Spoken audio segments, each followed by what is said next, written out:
इसका एक practical example दूं? आप में से कितने हैं जिन्होंने बजाज फाइनेंस नाम की कंपनी का नाम सुना है? अभी उसका मार्केट प्राइस क्या है? Any idea? जो स्टॉक मार्केट को ट्रैक करते हो। 7,000 नियर अबाउट 7,000। आज से 10 साल पहले कितना था? यानी अभी ये 2023 चल रहा है, तो 2013 में कितने का था वो? नियर अबाउट 100 रुपए। तो 10 साल में कितना हो गया? 70 टाइम्स। 20 साल पहले कितने का था? 7 रुपए का। तो 20 साल में कितना गुना हो गया? 1000 गुना। अब ये सब सुनने में बहुत अच्छा लगता है, बट अगर आपने ध्यान से मेरी बात सुनी है, मैं इस सब के बारे में बात नहीं कर रहा हूं। इस चक्कर में क्या होता है, बहुत सारे लोग जब स्टॉक मार्केट में घुसते हैं तो इन एक्सपेक्टेशंस के साथ घुसते हैं कि हमको अगला बजाज फाइनेंस ढूंढना है जो आज 7 रुपए का हो और वो आने वाले 20 साल बाद 7,000 का हो जाए। इस चक्कर में उनका वो जो 7 रुपए है वो भी 70 पैसे रह जाता है 20 साल बाद। तो मैं इसकी बात कर ही नहीं रहा हूं, यानी मैं पेनी स्टॉक्स की बात नहीं कर रहा हूं, मैं स्मॉल कैप की बात नहीं कर रहा हूं।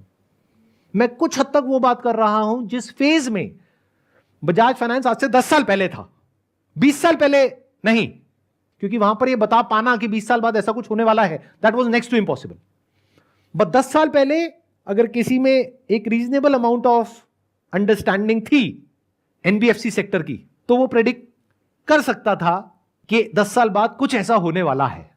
तो मैं बात कर रहा हूं उस वक्त वहां पर एंटर करो जब रिस्क कम हो और रिटर्न की पॉसिबिलिटी बहुत ज्यादा हो। मैंने क्या कहा? आपका पैसा 10 साल में कितना गुना हो जाएगा अगर 30% की रिटर्न आई तो? 14 टाइम्स। और बजाज फाइनेंस कितना हुआ पिछले 10 साल में? 70 गुना।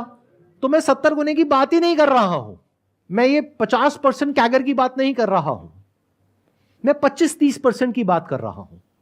और रिस्क को मिनिमाइज करने के लिए मैंने बैंकिंग सेक्टर को चूज किया, because I have fair amount of understanding of that कि वो कैसे काम करती है। प्लस मैंने जो दाव लगाया है वो आप लोगों की बेवकूफी के ऊपर लगाया है, क्योंकि मुझे पूरा विश्वास है आप लोगों के ऊपर कि मेरी ये वीडियो अपलोड करने के बाद भी आप वही करोगे जो आप करते आए हो। यानी जब क्रेडिट कार्ड का बिल आएगा तो मिनिमम अमाउंट ड्यू देखोगे और वो ही भरोगे, या फिर देखोगे अच्छा 300 रुपये तो है 10,000 पे, कोई नहीं, क्या फर्क पड़ता है। तो मुझे पूरा विश्वास है आप लोगों के ऊपर। आई थिंक हिस्ट्री में पहली बार हो रहा है कि मैं अपने ही बिजनेस को खत्म करने का रास्ता आप लोगों को दिखा रहा हूं, जिसमें आपका फायदा है। क्योंकि बैंक का फायदा किसमें है? जब आप महंगे से महंगे इंटरेस्ट पे लोन लो ज्यादा से ज्यादा, तब बैंक कमाएगा, तब मैं कमाऊंगा, because I am the owner of that bank. तो मेरा फायदा इसमें है। लेकिन मैंने अपने नुकसान की बात कर दी है। मैंने जो आपको कहा, अगर आपने एक्चुअल में वो कर दिया या सबने वो कर दिया तो मैं तो लॉस में चला जाऊंगा। क्यों? क्योंकि आपका जो पैसा सेविंग्स अकाउंट में पड़ा है उसको उठा के आपने एफडी करा दिया। एफडी में आपको मिल गया 7%, ऊपर से आपने महंगे लोन लेना बंद कर दिए। प्लस बैंक के अपने खर्चे भी तो हैं, इंप्लॉइज हैं, सैलरीज हैं, ब्रांचेज हैं, उसका रेंट है। तो बैंक ने क्या कमाया? तो मैं लॉस में चला गया। लेकिन मुझे पता है ये सब जो मैंने कहा है आप ऐसा कुछ भी नहीं करोगे। फिर आप कहोगे कह क्यों रहे हो? अरे ऐसे ही।